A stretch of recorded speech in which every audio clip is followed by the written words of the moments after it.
something weird is going on, and something that I've noticed this past few months, but I'm gonna get to it in a few seconds, right? Something about how these developing nations or the West, the East, or whatever, continue to see or to use Africa, South Africa specifically in this case, as a dumping site. So, New Zealand just sold South Africa 46 old trains, right? The initial story appears to be a massive win for South Africa's economy, but the context reveals a classic example of a developed nation strategically disposing of its aging, high emission assets. So, South African private operator Traction secured a major investment package of 3.4 billion rands to expand its rail freight capacity. Central to this is the purchase of 46 diesel electric locomotives from New Zealand's national rail operator KiwiRail for 1.8 billion.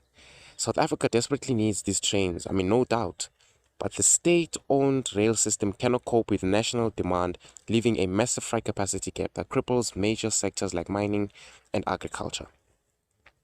The government is relying on private intervention to fill this void immediately, making the acquisition of any available compatible fleet an urgent economic necessity.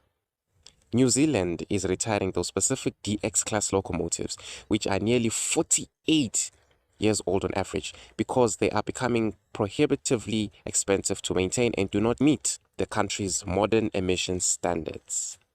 Do you already see what's going on here? KiwiRail is actively replacing them with new, high-tech, fuel-efficient diesel and even battery electric trains to meet their national decarbonization targets.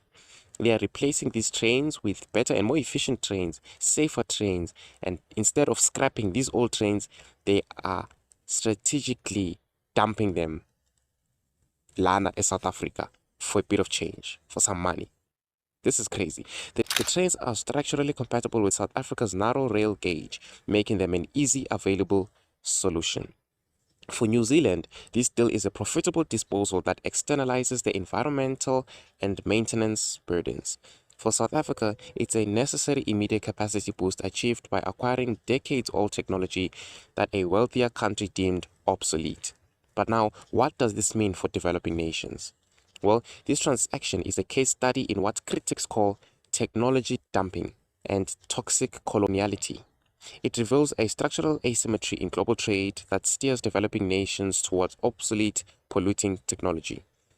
Technology dumping, a term that describes the controversial transfer of all technologies that have lower environmental performance standards than the average equipment used in wealthier nations. The locomotives fall squarely into this category.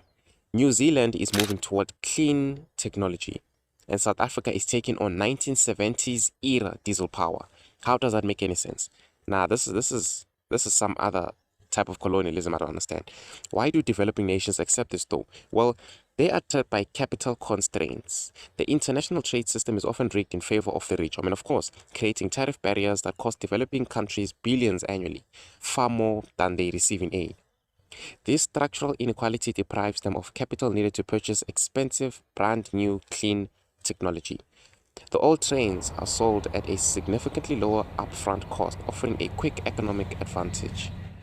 This immediate affordability forces them to accept assets that lead to higher long-term operation costs, fuel consumption, and eventual disposal problems, a liability transferred from the developed world. The deal is framed as successful foreign direct investment, or also known as FDI, emphasizing the 3.4 billion capital injection and the 662 new jobs being created through the refurbishment. This language is strategic in the sense that it successfully shifts the focus away from New Zealand's strategic disposal of a polluting liability and onto South Africa's short-term economic gain.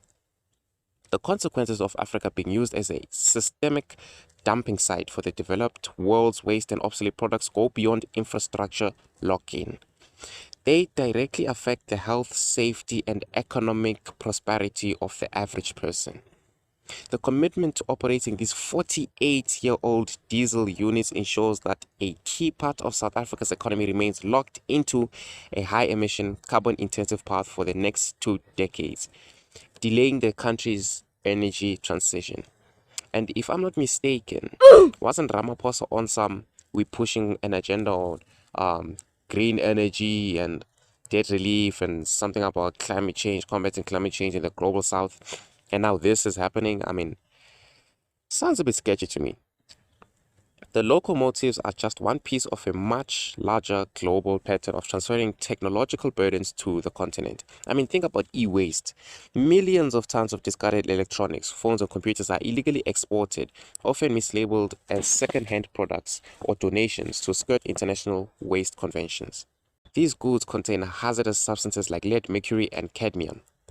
When they are informally dismantled, these toxins contaminate local water, land, and air, causing frequent illness among workers and poisoning vulnerable communities. South Africa also loses out economically by exporting the valuable metals recovered rather than processing them locally and creating high skilled jobs. I mean, don't get me started on the high polluting vehicles. The majority of used vehicles imported into Africa, which is over 80%, fail to meet basic emission standards. This directly fuels severe urban air pollution, contributing to respiratory diseases. Furthermore, the age and poor condition of these used vehicles contribute to road safety issues, with Africa accounting for nearly 1 in 5 global road deaths. I mean, I'm not saying that Africa should now pass on every opportunities that avail themselves. You know what I'm talking about? What I'm asking is, how long will Africa continue to be used as a dumping site for these developed nations?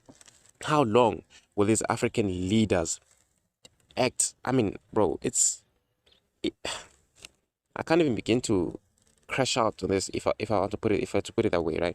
I don't even know where to start, bro. It's insane. But what do y'all think about this whole thing? What do y'all think about Africa, South Africa in this case, being used as a dumping site for these developing nations? Comment down below. I want to hear what y'all think, and don't forget to hit that like button and subscribe for more content like this.